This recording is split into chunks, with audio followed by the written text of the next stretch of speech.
Bonjour, ça va? Scénario numéro 1. Vous êtes chez vous, tranquille, sans obligation, et vous avez envie d'un dessert maison. Qu'est-ce qu'on fait? Scénario numéro 2. Vous avez des invités, des amis pour ce soir, pour un repas, et vous n'avez pas prévu les desserts. Qu'est-ce qu'on fait? La réponse commune, c'est une mousse au chocolat. Simple, rapide, un peu technique, mais surtout très bon. Et c'est aussi un dessert qui date depuis très longtemps. La première mousse au chocolat a été créée par un pâtissier suisse pour faire plaisir à un roi au XVIIIe siècle. Imaginez, c'est rigolo que quand au début on parlait de la mousse au chocolat, on parlait de la petite mousse qui se crée dessus le chocolat chaud. Après, la recette a rencontré beaucoup de changements dans le temps pour trouver sa texture et son goût maîtrisé. Aujourd'hui, on va préparer une mousse au chocolat à la base de blanc d'œuf, comme on fait dans la recette traditionnelle. Et la seule façon d'accompagner une telle mousse, c'est de rajouter un peu de fruits secs dessus et donc un peu de noisettes caramélisées. On y va? La recette donne de 4 à 6 portions, ça dépend de la taille de votre verrine. Mais il ne faut pas préparer trop de quantités car on ne veut pas la conserver plus que 2 jours au frigo. Après, c'est facile à faire donc on peut faire plus souvent. Et on commence comme une ganache. Dans une casserole, on met le lait et la crème et on laisse bouillir. Dans un récipient, on va mettre les chocolats concassés et quand le lait et la crème ont bouilli, on les verse dans le chocolat.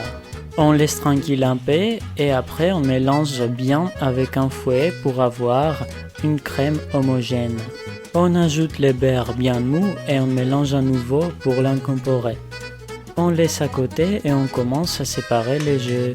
On met les blancs dans un grand cul de poule et les jaunes dans un petit. On ne met pas des jaunes dans les blancs, attention.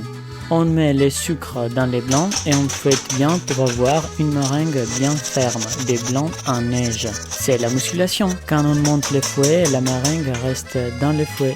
On casse bien les jaunes et on les verse dans les blancs. On mélange délicatement mais pas trop pour ne pas perdre du volume.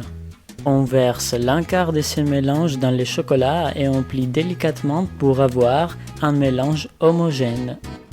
On l'ajoute dans le grand cul de poule avec les œufs et on plie délicatement avec la maryse et la mousse est prête. Et maintenant, on va mettre la mousse dans une poche à douille ou dans une carafe pour remplir des verrines. J'ai choisi une carafe car on est à la maison, n'est-ce pas? Et bien sûr, on lèche la maryse.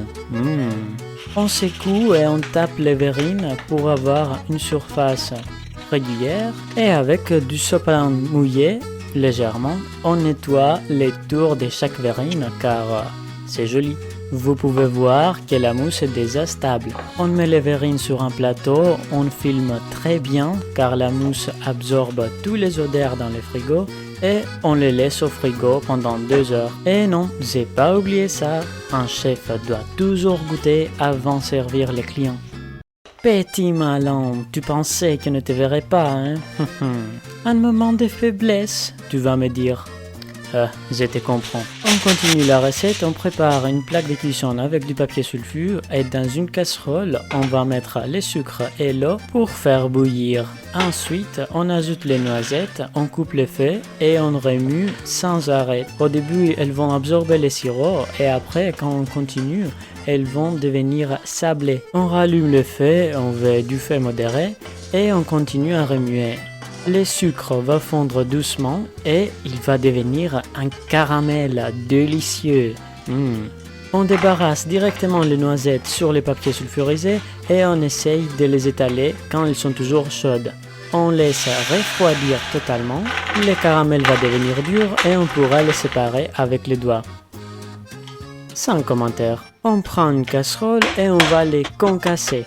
On peut faire le processus avec un couteau, mais c'est pas rigolo. On peut conserver les fruits secs caramélisés vraiment longtemps dans une boîte qui ferme hermétiquement.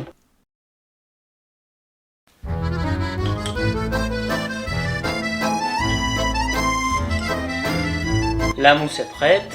Il faut la sortir du frigo pour qu'elle tempère un peu. 10-15 minutes à température ambiante et ça va aller. On ajoute les fruits secs caramélisés ou les fruits secs juste torréfiés comme vous voulez. Et on déguste.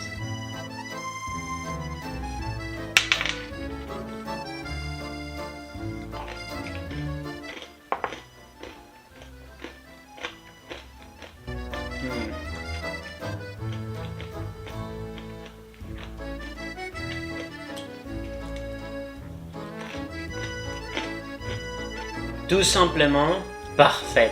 On a la mousse qui est bien onctueuse et bien crémeuse et bien mousseuse aussi et bien chocolatée. À l'autre côté, on a les noisettes caramélisées. C'est l'enfance, c'est le dessert de mamie, c'est ce qu'on peut appeler chaleureux. Je vais vous laisser ici. Bonne journée et moi, je vais finir la mousse.